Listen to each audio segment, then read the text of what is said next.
The Dead Don't Hurt and Horizon and American Saga Chapter 1. Why did one movie work and the other didn't? I have video reviews for each film, and you can check those out if you would like more details on each movie. It's interesting how similar The Dead Don't Hurt and Horizon and American Saga Chapter 1 are to each other. Both movies were written and directed by veteran actors who also starred in their movies. Viggo Mortensen was behind The Dead Don't Hurt, while Kevin Costner was behind Horizon and American Saga Chapter 1. Both films are Western films that take place during the Civil War. However, the comparisons sort of end there. The Dead Don't Hurt has a superior story in my opinion. It's not perfect, but it tells a complete story with characters that we can connect with and keeps the story simple while having an emotional punch. As the story progresses, you get invested in the characters, and when tragedy happens, you feel for them and get angry at those who caused the tragedy. The ending is a bit sloppy and could have used additional scenes to make the ending feel more complete, but overall, the story was worth watching. I do want to make it clear before we continue that this isn't a one-to-one comparison because The Dead Don't Hurt was a one-off film, while Horizon American Saga Chapter 1 is the first film of a 4-part series. That being said, I believe Chapter 1 is a good indication of how the rest of the series is going to play out, and that's why I feel comfortable comparing one movie that was a one-off to the first movie of a series of films. As I already spoke about the story of The Dead Don't Hurt and how I found it superior to Horizon American Saga Chapter 1, Chapter 1 did such a poor job with the story, and the execution did not help. The direction, cinematography, and acting were fine. I didn't have any issues with those. The story was the main problem with the movie. The way the story was broken down with separate storylines and how it introduced those storylines made the story a jumbled mess. We get thrown into a storyline with no context, and by the end, we do have an understanding of each storyline, but we as the audience have to spend time figuring out what storyline this is and if it connects to the storyline we just saw. I just mentioned time, and time is a huge issue for me with this film. The movie does a poor job of conveying time. Everything felt like it took place within days. One example I could give is a storyline with Jenna Malone's character. When we're introduced to her character, there is no backstory and she literally comes out guns blazing. We have to figure out who she is and what storyline she belongs to. One method the film used to break up each storyline was a simple effect that many movies utilize, and that is to show a prompt of the city where this new storyline is taking place. This prompt helps the audience prepare to be thrown into something different. I don't know what the industry term of this break is called. However, even with the aforementioned break, with having so many storylines, it became difficult to figure out what storyline you're watching, and it takes a good second to reconnect with each storyline.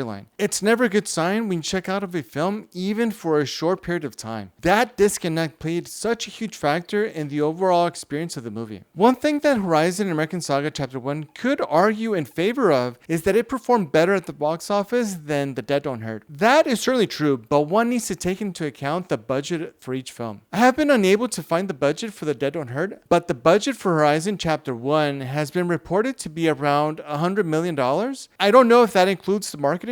Since I don't know the actual budget for The Dead Don't Hurt, I'm going to make an educated assumption that it didn't have the same budget as Horizon Chapter 1. Even though The Dead Don't Hurt made less at the box office, it could still recoup or make a profit once the film goes on VOD or gets licensed to a streaming service. With a larger budget, Horizon Chapter 1 could struggle to recoup or make a profit even with VOD or getting licensed to a streaming service. Initially, Horizon was taking a unique approach to its release schedule, particularly with Chapters 1 and 2. Both chapters were supposed to be released in the same calendar year. Not only that, Chapter 2 was to be released in less than 2 months of Chapter 1. Chapter 1 came out in theaters on June 28th, 2024, and Chapter 2 was scheduled to come out on August 16th, 2024. However, new reports are saying that Chapter 2 will no longer be released on August 16th, 2024. The new date is to be determined. Chapter 1 did not perform as the studio and filmmakers hoped, and now they have to figure out a new strategy. I believe part of Chapter 3 has been shot and is slated to continue sometime this year. Chapter 4, however, is up in the air. The filmmakers are looking for someone to finance the last installment, but it's not looking good as the box office receipts for Chapter 1 are not great. Having that initial schedule of releasing Chapter 1 and Chapter 2 in less than 2 months of each other is almost unheard of. I've seen movies get released 1 year apart, but not within months. I haven't seen this in a theatrical release, but I think I have seen this on a streaming service. This meant two things. The filmmakers and the studio had confidence that Chapter 1 would make a return on the investment, aka budget, or the filmmakers and the studio didn't believe this would recoup the budget or make a profit in the theater and would rather release both films as soon as possible. And as I mentioned before, make them available on VOD or license the content to a streaming service. With the studio and filmmakers changing their minds on the release schedule, I think we know now why studios don't take this approach with their release schedule. It just doesn't make sense. Going forward, I wonder if any studio is going to finance any more of Kevin Costner's projects, at least